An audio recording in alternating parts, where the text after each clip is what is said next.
Hello students. Now we discuss about the end part of the hindbrain, that is medulla oblongata. In terms of biological terminology, medulla oblongata को हम माइलेनसिफेलॉन के नाम से जानते हैं। तो ये जूलॉजिकल नेम है, याद रहता है तो अच्छी बात है, नहीं याद रहता है तो कोई टेंशन वाली बात नहीं है। पर नॉर्मल नाम जो है आपको इसका याद होना चाहिए। इसका नॉर्मल नाम क्या है? Medulla oblongata. तो देखिए स्टूडेंट्स, हमने हिंड ब्रेन में 3 स्ट्रक्चर देखे थे। 3 स्ट्रक्चर कौन कौन से देखे थे? देखो, सबसे नीचे क्या है? मेडुला ऑब्लंगेटा, उसके ऊपर क्या है? पॉन्स, और इधर क्या है? सेरिबेलम। ठीक है, तो ये 3 स्ट्रक्चर से मिलके हमारा हिंड ब्रेन तैयार हुआ था। ठीक, उसमें सबसे नीचे वाला, सबसे पोस्टीरियर पोर्शन हमारे ब्रेन का, वो पोर्शन कौन सा होता है? ये मेडुला ऑब्लंगेटा होता है। अब एक काम करता हूं, मैं आपको पूरा का पूरा सीएनएस को ड्रॉ करके बता देता हूं, ताकि आपको अंडरस्टैंडिंग अच्छी तरह से हो जाएगी।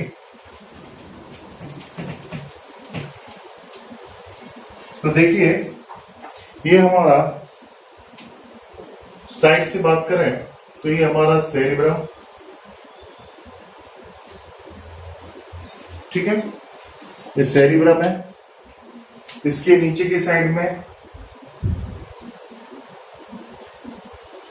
ये डायंसिफेलॉन, ये क्या हो गया? डायंसिफेलॉन। उसके नीचे ये ग्रीन कलर का जो पोर्शन बनाया है, जो कि ह्यूमन में अनडेवलप है, ये वाला पोर्शन कौन सा है? Mid brain. ये पोर्शन कौन सा है स्टूडेंट्स? Mid brain. ये क्या है? सेरिब्रम। और ये क्या है? डायंसिफेलॉन। यू नो दैट डायंसिफेलॉन की छत को हम क्या बोलते हैं? एपिथैलेमस। डायंसिफेलॉन की लेटरल वॉल्स को हम किस नाम से जानते हैं? इसकी लेटरल वॉल को जानते हैं हम थैलेमस के नाम से। और डायंसिफेलॉन का जो फ्लोर होता है, इसे हम हाइपोथैलेमस के नाम से जानते हैं। उसके नीचे आपको ग्रीन कलर का आपको मिड ब्रेन दिख रहा होगा, तो समझाने के लिए मैंने ग्रीन कलर का यूज किया है। ठीक है, अब इसके नीचे जरा देखिए, इसके नीचे की साइड में आपको सामने की तरफ निकला हुआ स्ट्रक्चर पॉन्स, पीछे की साइड में ये वाला स्ट्रक्चर कौन सा है? सेरिबेलम। ये क्या हो गया? सेरिबेलम। और नीचे की साइड में, जिसे मैंने रेड कलर से डोनेट किया है, इंडिकेट किया है, ये वाला जो पोर्शन है, this portion is known as, इस पोर्शन को हम क्या बोलेंगे?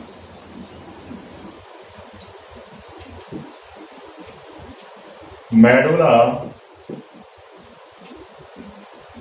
ओब्लंगेटा। तो इस पोर्शन को हम क्या बोलेंगे? मेडुला ओब्लंगेटा के नाम से जानेंगे। तो ये हमारे ब्रेन का सबसे पोस्टीरियर पोर्शन है और सबसे टर्मिनल पोर्शन है। ठीक है, अब इसके बाद जो नीचे तक ये कंटिन्यूअस पोर्शन बनेगा, this will be spinal cord. क्या होगा ये होगा स्पाइनल कॉर्ड। अब देखिए,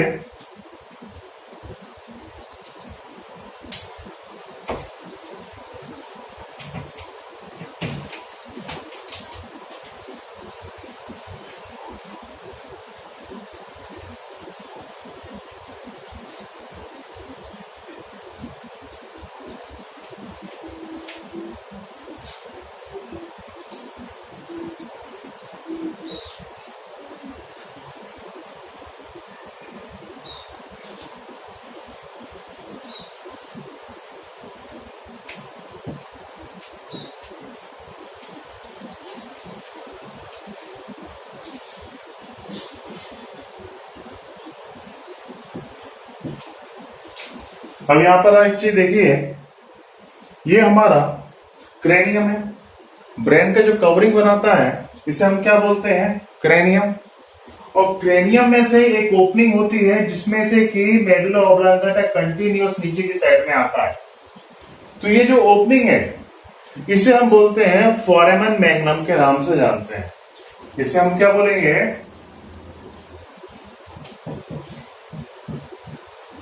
फोरामेन मैग्नम। और इस फोरामेन मैग्नम के नीचे जो पोर्शन होगा वो स्पाइनल कॉर्ड होगा, और इस फोरामेन मैग्नम के ऊपर जो पोर्शन आपको दिख रहा है, जो थोड़ा सा सॉलिन पोर्शन दिख रहा है, this portion will be medulla oblongata. ठीक है, तो it is the posterior terminal part of the brain. It become clear? It continues as a spinal cord after the emerging out from the cranium through the foramen magnum। ये भी आपको clear हो गया। ठीक, अब यहां पर आपको एक बड़ी अजीब सी कंडीशन देखने को मिलती है। अभी तक आपने जितने भी ब्रेन के पार्ट देखे थे उन सब में आपको ग्रे मैटर आउटसाइड में था और व्हाइट मैटर नीचे की साइड में था। यह आपको देखने को मिल रहा था। मतलब कि ब्रेन के अभी तक आपने जितने भी स्ट्रक्चर देखे थे वो सारे के सारे स्ट्रक्चर आपको चोकोबार की तरह दिख रहे थे। उसमें ग्रे मैटर आउटसाइड में, व्हाइट मैटर इनर साइड में। पर मेडुला ऑब्लांगेटा में ऐसा नहीं होता है। मेडुला ऑब्लांगेटा में व्हाइट मैटर आउटसाइड में होता है और ग्रे मैटर अंदर की साइड में होता है। ठीक है ना? इट्स वेरी स्ट्रेंज, बड़ा ही अजीब कंडीशन है ना यहाँ पर, कि यहाँ पर ग्रे मैटर अंदर की साइड में है और व्हाइट मैटर आउटर साइड में यहाँ पर देखने को मिलता है। ठीक है, तो मेडुला ऑब्लांगेटा में आपको ग्रे मैटर इनर साइड में और व्हाइट मैटर आउटसाइड में देखने को मिलेगा, opposite to other part of the brain. Spinal cord में भी यही ओरिएंटेशन होता है। स्पाइनल कॉर्ड में भी आपको क्या दिखाई देता है कि व्हाइट मैटर जो होता है वो आउटसाइड में देखने को मिलता है और ग्रे मैटर जो होता है ना वो आपको अंदर की साइड में देखने को मिलता है। मेडुला ऑब्लांगेटा में भी यही है। ठीक है, अब देखिए, ब्रेन से जो नर्व ओरिजिनेटेड होती हैं उन्हें हम बोलते हैं क्रेनियल नर्व, और जो नर्व स्पाइनल कॉर्ड से ओरिजिनेट होती हैं उन्हें हम स्पाइनल नर्व के नाम से जानते हैं। तो हमारी 8 क्रेनियल नर्व्स जो होती हैं, 8 पेयर ऑफ क्रेनियल नर्व्स, वो मेडुला में से ओरिजिनेट होती हैं। ठीक है, तो इतना क्लियर हो गया, समझ में आ गया? इतना क्लियर, इसमें तो कोई डाउट नहीं है। अब इसके बाद हम आगे डिस्कस करते हैं।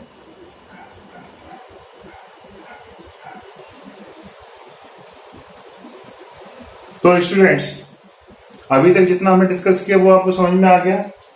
अब इसके बाद हम थोड़ा आगे और डिस्कस करते हैं जो कि आपके बोर्ड की बुक में दिया हुआ है।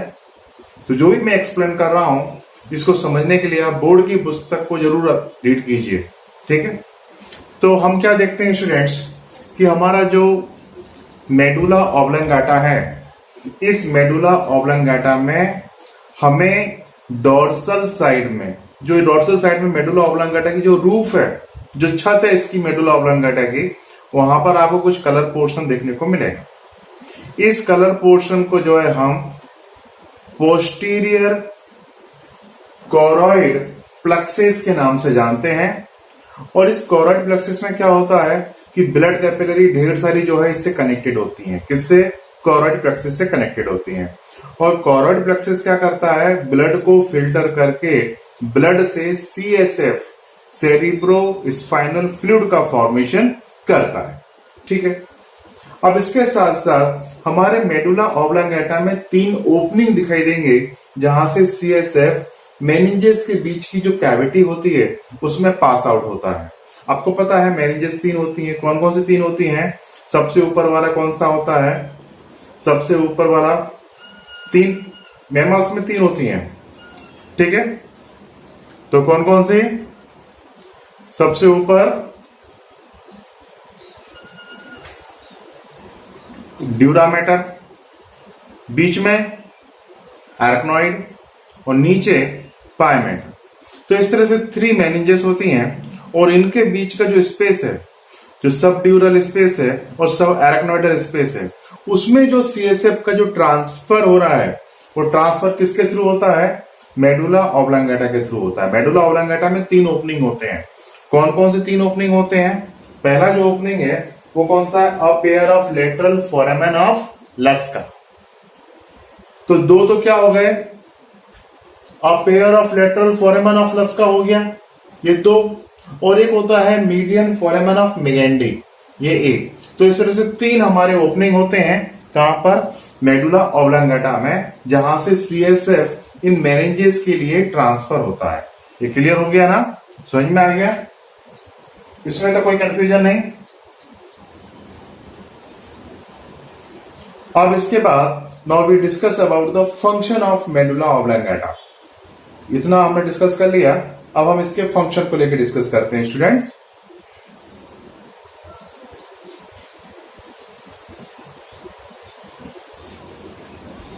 So now we discuss about the function of medulla. तो मेडुला के फंक्शन को लेकर डिस्कस करें, मेडुला ऑब्लांगेटा के फंक्शन को लेकर डिस्कस करें। तो इसके फंक्शन को लेकर डिस्कस करें स्टूडेंट्स, तो बॉडी की जो मोस्ट ऑफ इनवॉलेंट्री एक्टिविटी है, हमारे जितने भी वाइटल ऑर्गन्स हैं उनके ऊपर बेसिकली जो कंट्रोल करने का काम है वो किसका होता है? हमारे इस मेडुला ऑब्लांगेटा का होता है। तो it controls the involuntary vital functions.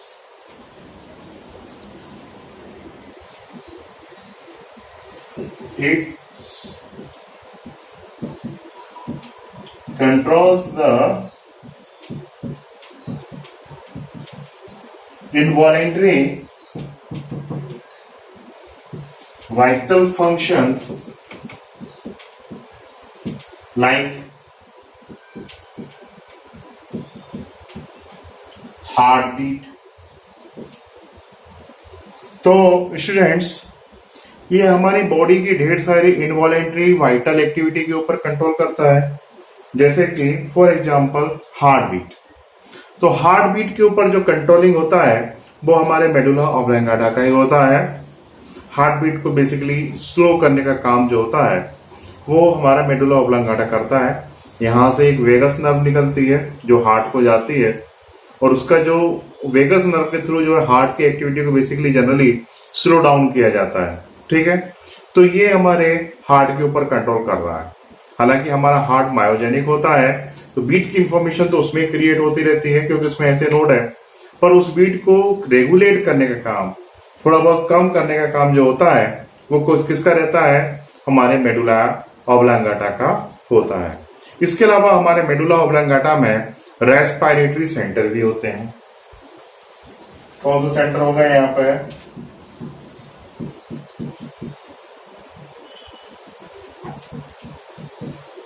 ये इसको ब्रीदिंग सेंटर भी बोल सकते हैं।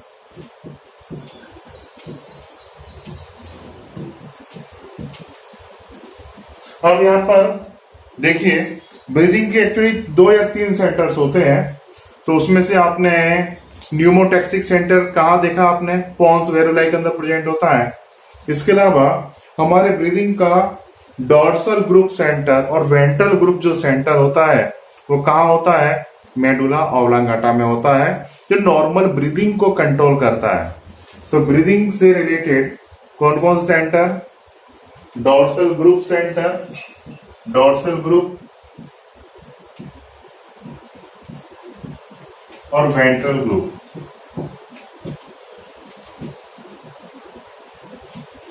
ये जो सेंटर्स हैं ब्रीदिंग के, ये सेंटर्स कहां प्रेजेंट हैं? हमारे मेडुला ऑब्लांगेटा में प्रेजेंट होते हैं। ठीक है, उसके बाद मेडुला ऑब्लांगेटा में वेसोमोटर सेंटर होता है जो कि ब्लड प्रेशर को कंट्रोल करता है।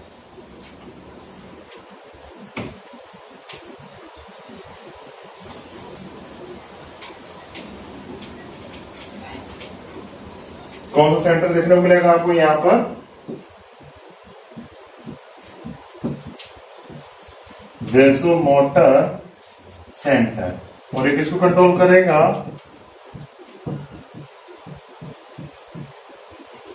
ब्लड प्रेशर को कंट्रोल करने का काम करता है। ठीक है, इसके अलावा पेरिस्टालसिस, डाइजेस्ट सिस्टम यदि आपने पढ़ा है तो आपको पता होगा कि फूड मटेरियल का जो मूवमेंट होता है वो किसके थ्रू होता है, पेरिस्टालसिस के थ्रू होता है।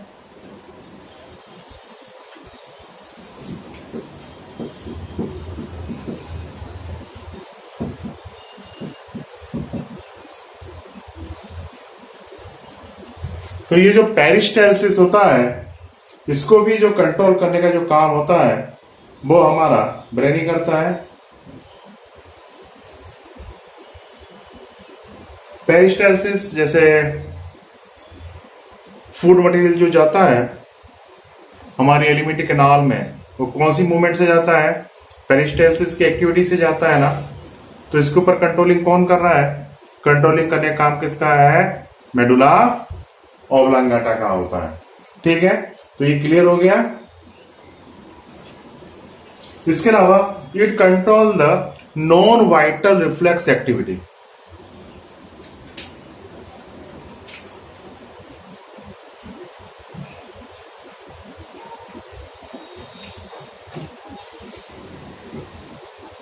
It controls the non-vital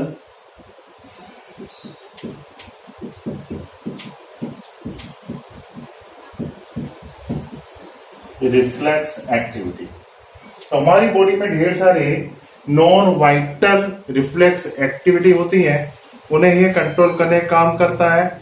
जैसे कि वॉमिटिंग, फॉर एग्जाम्पल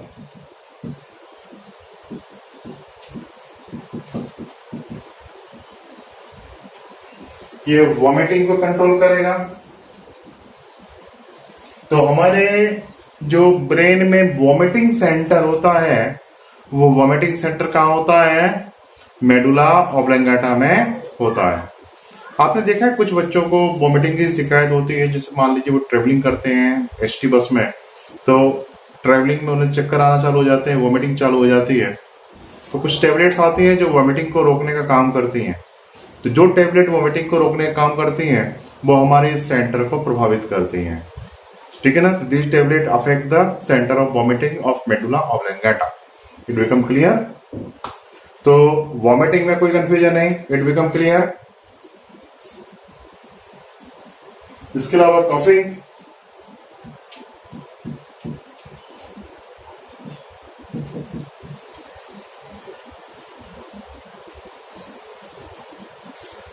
कफिंग जो होता है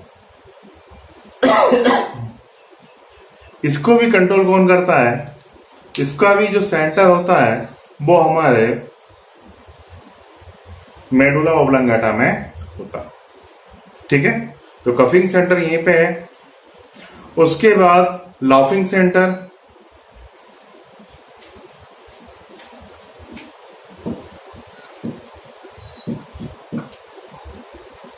भी यहीं पे होता है।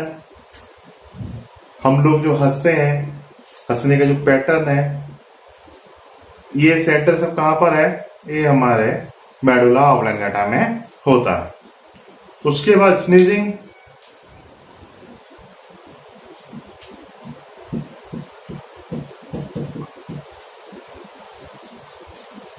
स्नीजिंग जो सेंटर है वो भी कहां है, मेडुला ऑब्लांगाटा में होता है। उसके बाद हमारा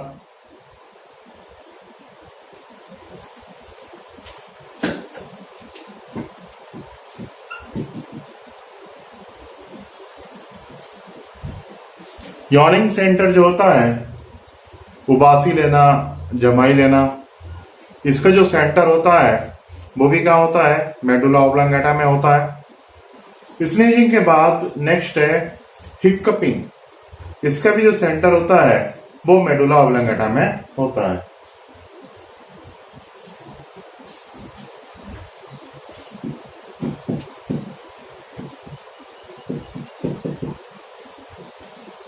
तो हिक्कपिंग का भी जो है सेंटर आपको कहां देखने को मिलेगा, मेडुला ऑब्लांगाटा में देखने को मिलेगा।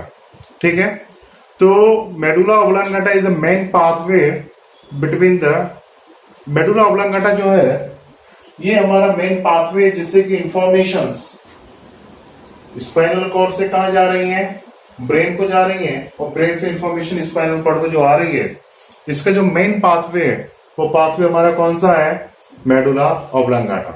अब देखो ये दुनिया भर के बॉडी के अंदर के वाइटल ऑर्गन्स की एक्टिविटी पे कंट्रोल किए हुए, और यदि ये डैमेज हो जाए तो वाइटल ऑर्गन हमारा काम करना बंद कर देंगे और इमीडिएटली पर्सन की डेथ हो जाएगी। ये हमें देखने को मिलता है। इसके अलावा सपोज जैसे मान लीजिए जो हैंगिंग पनिशमेंट होता है, जब किसी को फांसी दी जाती है तो विद इन 2 मिनट के अंदर या 3 मिनट के अंदर पर्सन की इमीडिएट डेथ हो जाती है। और डेथ क्यों हो जाती है, वो हमारा हैंगिंग में क्या होता है कि हमारा जो एटलस वर्टिब्रा होता है वो जाके उसमें जो एक पॉइंटेड नोक निकला हुआ है एटलस वर्टिब्रा में, उसे हम ऑडोंटाइज प्रोसेस के नाम से जानते हैं। तो हैंगिंग के लिए जैसे पर्सन को लटकाते हैं तो वो ऑडोंटाइज प्रोसेस जो होता है वो मेडुला ऑब्लांगाटा को डैमेज कर देता है, तो इसलिए इमीडिएट डेथ हो जाती है 2 से 3 मिनट के अंदर at a time of hanging. फांसी के समय 2 से 3 मिनट में डेथ हो जाती है। क्यों हो जाती है, क्योंकि हमारा मेडुला ऑब्लांगाटा जो होता है वो डैमेज हो जाता है। तो इतनी सारी ढेर सारी इंफॉर्मेशन इनफ है मेडुला ऑब्लांगाटा के रिगार्डिंग। इसमें आपका एनसीईआरटी में तो कुछ भी नहीं दिया है, इसमें आपकी बोर्ड में जितना सब कुछ दिया है वो भी इससे कवर हो जाता है इजीली मेरे इस लेक्चर से। Thank you students, I hope that आपको समझ में आया होगा। जो भी टीचिंग में आपको इम्प्रूवमेंट चाहिए उसको आप कमेंट्स में बार बार मेंशन करते रहो, तो हम उसके हिसाब से चेंज कर देंगे। Thank you.